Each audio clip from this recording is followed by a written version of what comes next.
The interesting thing to start with about your film is the vividness in which you present.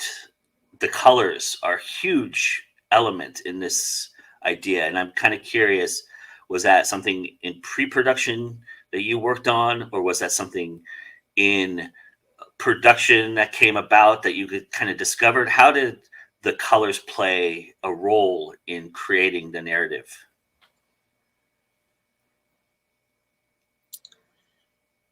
Yeah, so when I first wrote the script, I had this vision of what the film should look like. I did an inspiration, a mood board, just to have some type of visual inspiration and stuff that I had pulled from other films that I had watched. And I had 4 decks and put it all together, and I had sent it over to the DP, and I was just curious if they were interested. And this specific DP is Cooper Ulrich, who looked at the deck, and he was fully inspired. He got it right away. He was thrilled. He was motivated by it, and he had all these ideas for framing and colors as well. And he had recommended this one color, which was recommended in pre-production. And so, yeah, it had a lot of it had happened in pre-production, and then post-production is really when we started to see all the finishing with the colors, and I was just thrilled to see it all come together, and it exceeded my expectations, and so I'm really proud of the film. How much of you were you? I mean, you really put yourself in a huge position in this film, and I'm kind of curious how much that you thought about that, and how much you were trying to work with that while putting this together and then acting in it as well.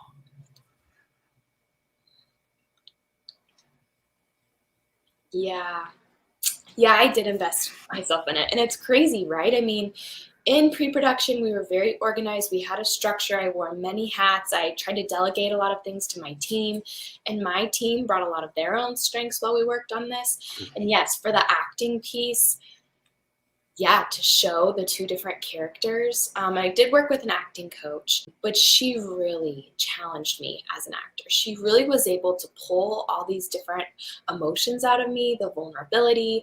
And yeah, I was able to speak from some of my own experience. Even though this character is not me, there are aspects of me that are sprinkled throughout the character. And I really had to put on those roles and show that to the audience, and I really hope that they're able to feel that too. And it was heavy. While we were working on set, I was just an actor. I wasn't a producer on set. I was just an actor, and I told the crew, I said, we're going to be filming this for 2 days. My production hat, I've left it at home. I'm going to focus on the acting. And yeah, I really had to go through all these different parts of myself, and it was a commitment for my performance, to this shoot. When Slamdance created the DI program for last year's festival. I'm wondering, was that a factor in you determining to go to Slamdance with this film? Did you look at that and see the progress that they're making, putting out own voiced films and putting those out there, or was it just you like Slamdance and you wanted to get this, you throwing a, maybe throwing a dart at a dartboard and trying to get it into anything you can, but really Slamdance was an aim?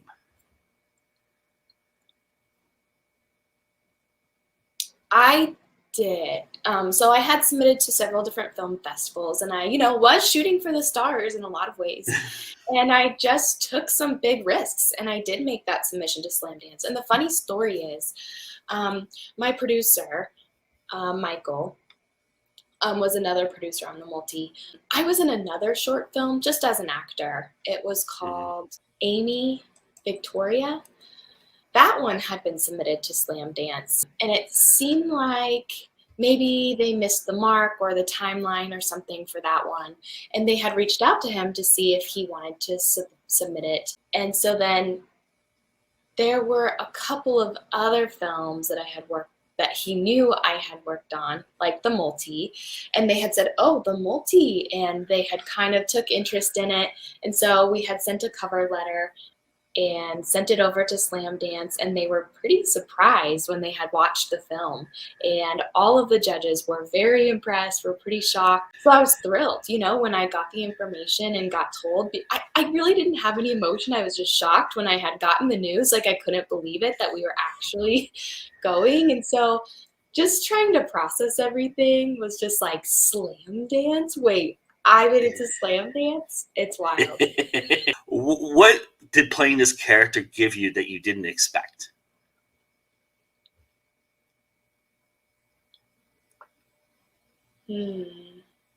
What did it give me? That's a really good question.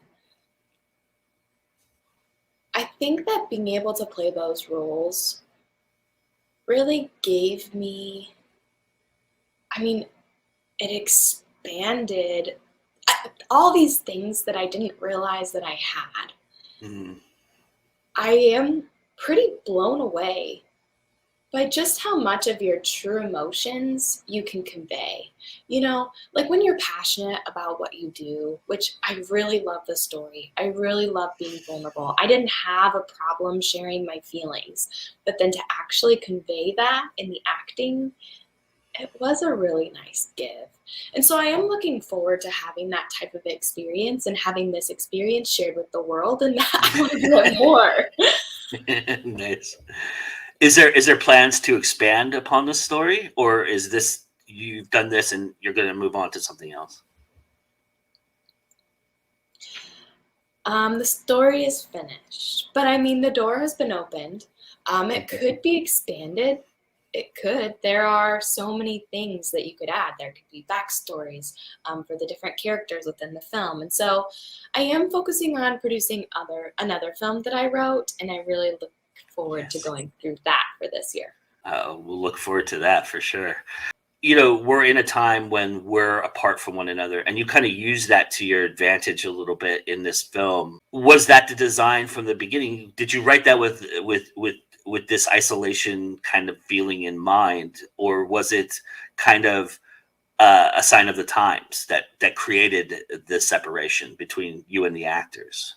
Originally, it had happened by accident. I had gotten this grant, this opportunity, and I had wrote this other play that I was trying to submit to get this grant, and I was trying to get the grant for a table read, but we weren't able to do the table read because of COVID.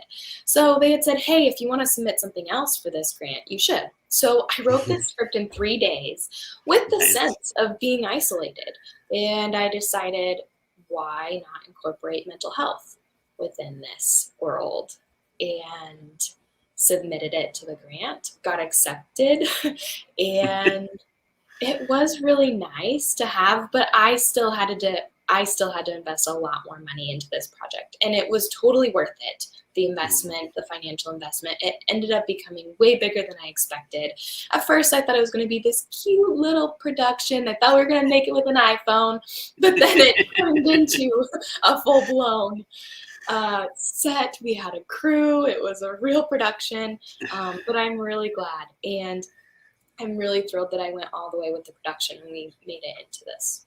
There's a fashionable sense about this film as well. Was that super important to you right from the get-go? Yes. Yes.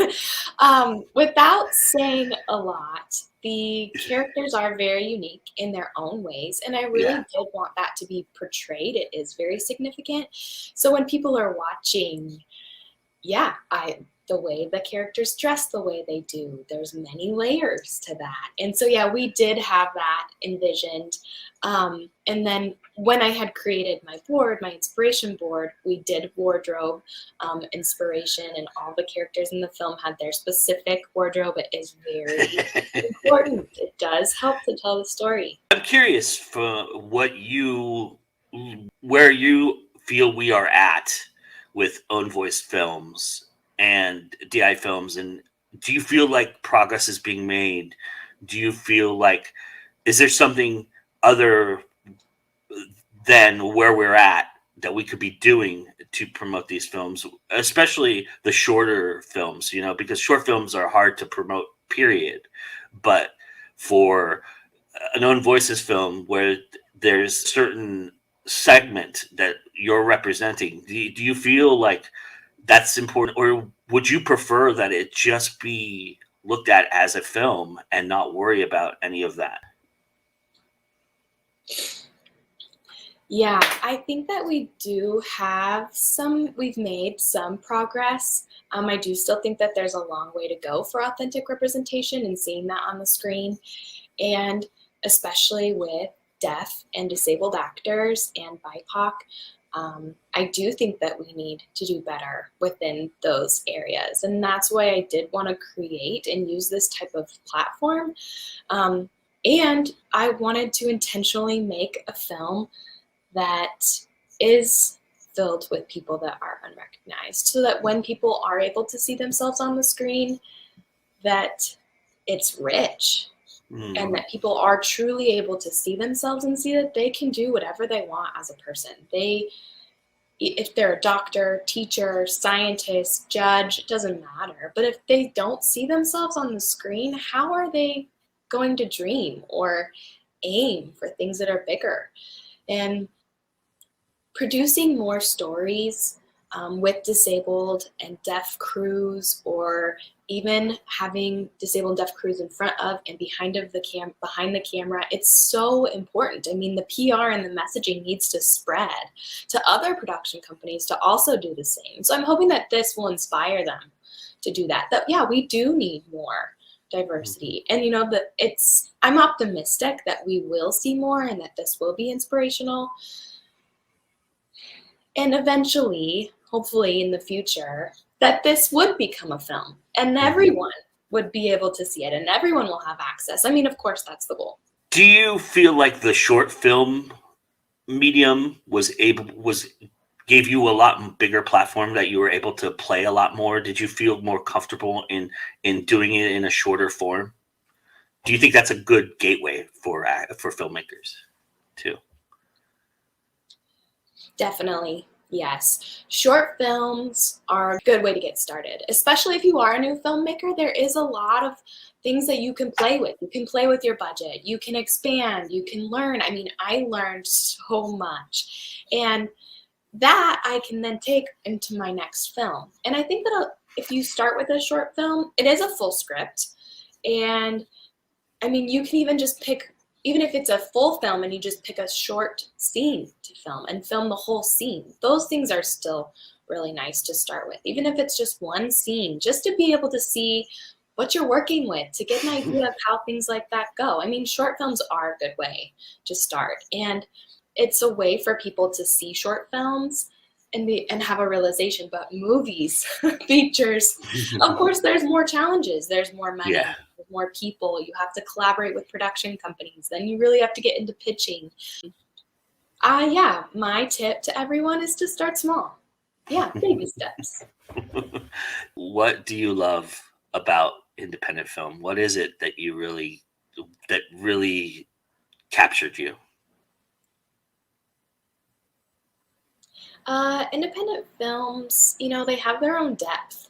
I've watched many international films, small indie films. They just have this special perspective. They take risk. They play more. There's no standard formula when you make an independent film. You break a lot of rules, and you're still able to portray a beautiful story. And that's what I love about independent films. And there are a lot of independent films, especially in Slamdance right now, that are Mm. so unique and so cool, and you can learn from them as well. And you can really just get immersed with the story. And that's pretty profound. That's pretty important. I decided to change my inner narrative of feeling like an alien, of feeling different, of not fitting the standard. When I looked in the mirror, I said, I am beautiful. I am a gem. I am grateful for my existence. Most importantly, I'm talented. And for the first time in my life, I truly believe it. That's why I'm here, to continue to work, to act, to write, and to share stories through filmmaking.